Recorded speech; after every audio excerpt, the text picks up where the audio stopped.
নারায়ণগঞ্জের ওসমানী পৌর স্টেডিয়ামে জেলা মহানগর জামায়াতে ইসলামীর উদ্যোগে আয়োজিত সমাবেশে আওয়ামী লীগের ক্ষমতায় টিকে থাকার কৌশল প্রসঙ্গে কথা বলেন জামায়াতে ইসলামীর আমির। তারা পালিয়ে গিয়ে দেশকে অস্থির করার জন্য মাঝে মধ্যে উস্কানিমূলক কর্মকাণ্ড করে থাকে। সেই রকমই একটা উস্কানি দুই একদিন আগে তারা দিয়েছিলেন। উস্কানির কারণে যত পরিবেশ সৃষ্টি হবে তার সমুদয় দায় উস্কানিদাতাদেরকেই নিতে হবে। সন্ত্রাসকে কখনো প্রশ্রয় না দেওয়ার অনুরোধ করে জাতীয় ঐক্য শক্ত করে ধরে রাখার আহ্বান জানান ডাক্তার শফিকুর রহমান।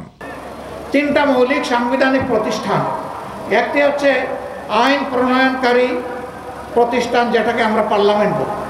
দ্বিতীয়টা হচ্ছে নির্বাহী, এটাতে পুলিশ আছে, সিভিল ব্যুরোক্রেসি আছে, ফরেন ব্যুরোক্রেসি আছে, এই মিলিয়ে আমাদের নির্বাহী। তৃতীয়টা হচ্ছে বিচার ব্যবস্থা, তার সবগুলোকে আওয়ামী লীগ ধ্বংস করেছে। এদিকে মেধা ও সততায় গর্ব সবার বাংলাদেশ, এই প্রতিপাদ্যকে সামনে রেখে বাংলাদেশ ইসলামী ছাত্র শিবির আয়োজন করে ৪৮তম প্রতিষ্ঠা বার্ষিকী। ঢাকা বিশ্ববিদ্যালয় কেন্দ্রীয় মসজিদ প্রাঙ্গণ থেকে বর্ণাঢ্য র্যালি পরবর্তী জিরো পয়েন্টে তাদের এই সমাবেশ। এ সময় শেখ হাসিনা ভারতে বসে এখনও দেশের বিরুদ্ধে ষড়যন্ত্র করছে বলে মন্তব্য করেন জামায়াতে ইসলামীর সহকারী সেক্রেটারি রফিকুল ইসলাম।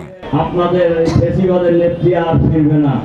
যারাই উপযোগী পারবেন, যারাই নড়াচড়া করবেন, তারাই বিপদে পড়বেন। আপনারা বহু কিছু চিনছেন, কিন্তু শিবির চেনেন নাই।